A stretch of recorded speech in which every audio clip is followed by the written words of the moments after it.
करते थे। एक पुरुष व्यापारी था जिसके जीवन में धर्म की बहुत महत्ता थी। वो पूजा पाठ में यकीन रखता था। वो हर रोज मंदिर जाता था और दान धर्म भी करता था और हर रोज भगवान की पूजा करता था।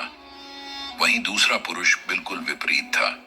वो हर रोज मंदिर तो जाता था, लेकिन पूजा करने नहीं बल्कि मंदिर के बाहर से जूते चप्पल चुराने।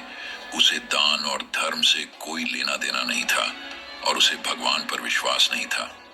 समय बीतता गया और एक दिन बहुत जोर की बारिश हो रही थी। इस वजह से मंदिर में पुजारी के अलावा कोई नहीं था।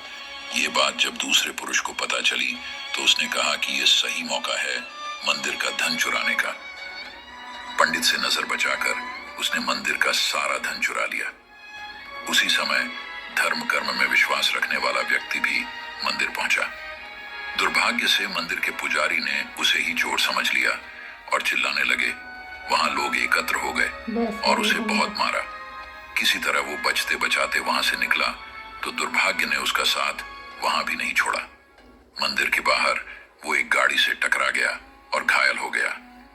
फिर वो व्यापारी लंगड़ाते हुए घर जाने लगा तो रास्ते में उसकी मुलाकात उस पुरुष से हुई जिसने मंदिर से धन चुराया था। उसने कहा, आज तो मेरी किस्मत चमक गई, एक साथ इतना सारा धन मिल गया। ये सब देखकर उसे बहुत बुरा लगा और उसने अपने घर से भगवान की सारी तस्वीरें निकाल दी। कुछ सालों बाद दोनों की पुरुषों की मृत्यु हो गई। मरने के बाद जब दोनों यमराज की सभा में पहुंचे और भले पुरुष ने दूसरे व्यक्ति को देखा तो उसे बहुत गुस्सा आया।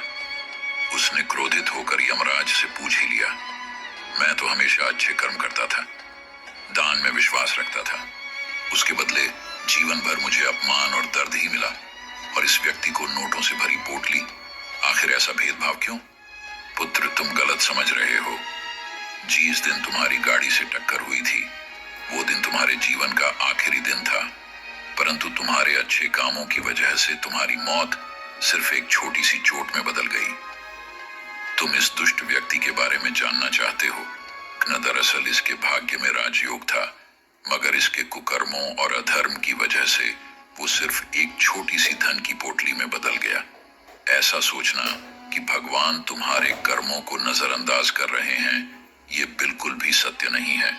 भगवान हमें कब क्या किस रूप में दे रहा है मनुष्य को समझ में नहीं आता है, मगर आप अच्छे कर्म करते रहें तो भगवान की कृपा हमेशा बनी रहती है।